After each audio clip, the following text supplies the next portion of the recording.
spiritual persons, spiritual being. So ngayon, SS, paano tayo mabubuhay sa Espiritu? Itihako sa Biblia. Receive the Holy Spirit. If you want to receive the Holy Spirit, receive the gifts and fruits of the Spirit. Amen?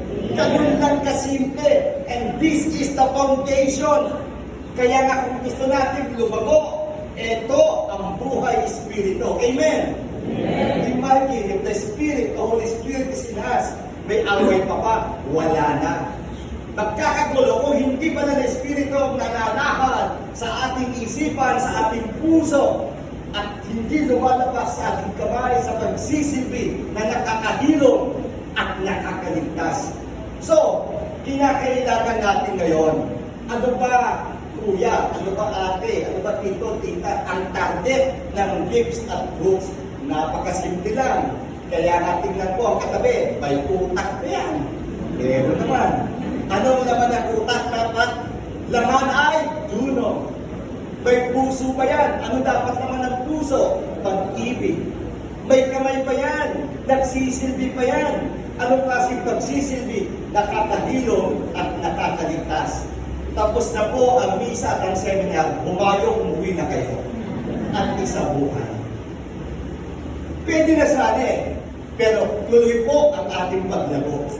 Kaya nga sa statistics, ang magagaling sa numero, aba sa statistic, meron tayong tinatawag na normal curve. Tingnan niyo po yung katabi ng may curve. Yan, ang curve niya parang Coca-Cola. 34, 24, 34. What a figure. Eh yung isa, 35, 35, 35. What a this figure. Basta may figura. Pero sa buhay sa loob, yun ang tunay na kagandahan. Kaya nga sa buhay, pag ikaw'y tumatagilid, sa statistics, meron din yan ang tawag yan, skewed. Tagilid, tumatagilid. Ano ibig sabihin? Abay nagiging abnormal. Hindi normal, nagiging abnormal. Pag abnormal, lumalayo sa normal. Bakit? Moving away.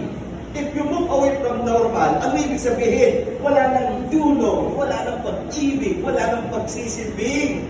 Nakakahilom at nakakaligtas. Amen? At katamang-tama po, ito kayo ng hamon sa atin. Pakisabi nga sa katabi, huwag kang maging nega. Huwag kang maging pasaway.